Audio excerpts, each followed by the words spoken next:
RJ Davis finally confirmed what had been the suspicion for a while. He's returning to Chapel Hill next year for his 5th season of college basketball. Now, I'll build off of that and say he's officially one of the stars of next year's college basketball season.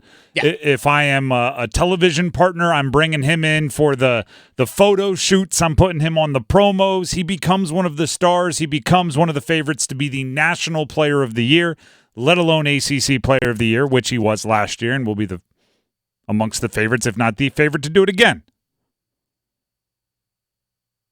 RJ Davis, I actually think the post he posted it himself, right, on his own social media.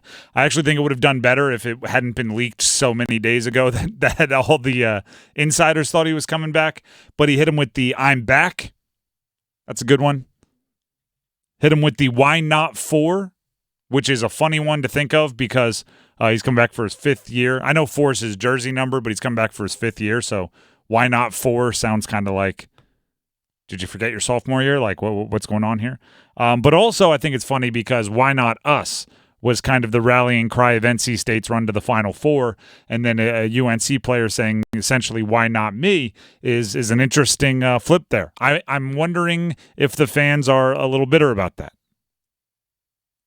RJ Davis was on a vlog. That's a video blog, and he had this to say about the old guy jokes that are sure to come. For all y'all out there saying that I'm old, I need to get a job, and I know all the old jokes are coming, da-da-da-da. I'm 22 years old, bro. I'm not 25, I'm not 28. Feel me? I'm 22. I was a regular senior. I have a 5th year due to COVID. You feel me? So, y'all can bring the old jokes on, but I just gotta get that out there because I don't really care what y'all gotta say, feel me? It don't bother me. That's on his personal YouTube page.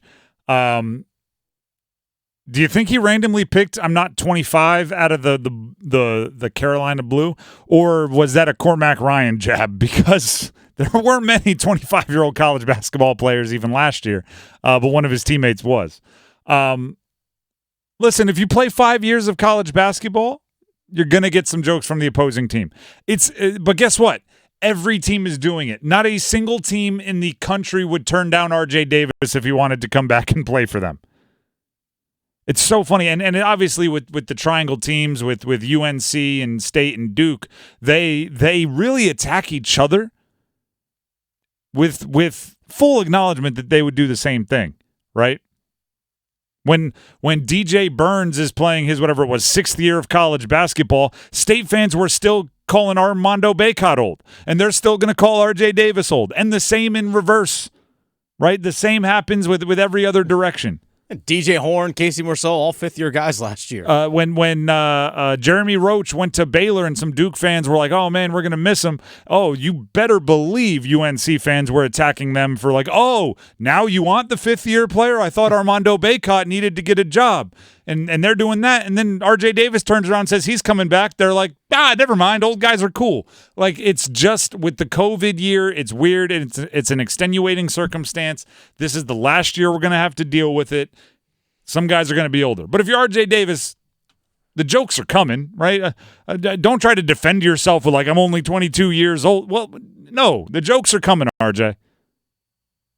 It does, by the way, his return, the reason why every team in the country would accept RJ Davis coming back, even if he was 27, if he had eligibility, it's because, it's no longer a new era for UNC. Like, now it is an extension of the era that was Davis and Bacot, right? Now it is an extension of that era. They are a top team in the country, I believe, going into next year without having to prove the new guys. Right? Without having to see, let's see if Seth Trimble can be a better scorer from the perimeter. Without, let's see what Ian Jackson can do or Drake Powell can do.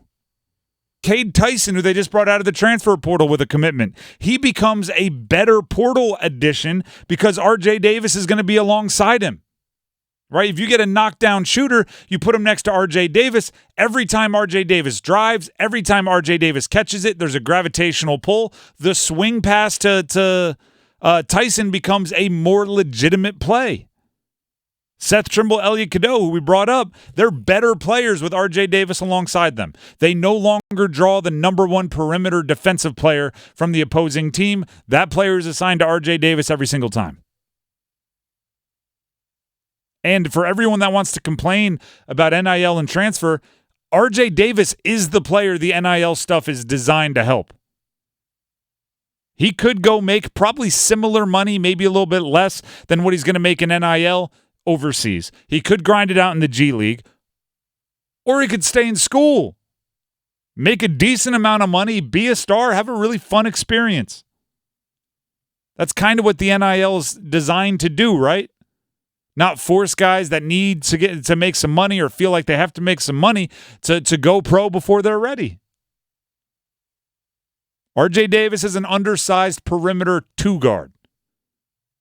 That's tough to make it in the pros as far as the NBA goes, but as he showed last year, it can be a pretty exciting ACC player. This is big news for North Carolina. And now that it's officially official, double stamp to triple stamp, like signed, sealed, delivered, they can build next year around their core, knowing what their core is. Harrison Ingram not coming back. R.J. Davis coming back. You have 3 scholarships to use. Still, even after the Cade Tyson commitment. How do you want to do it? You don't have to use all 3, but if you can get some rebounding and some toughness down low, I think this team's ready to go on another run.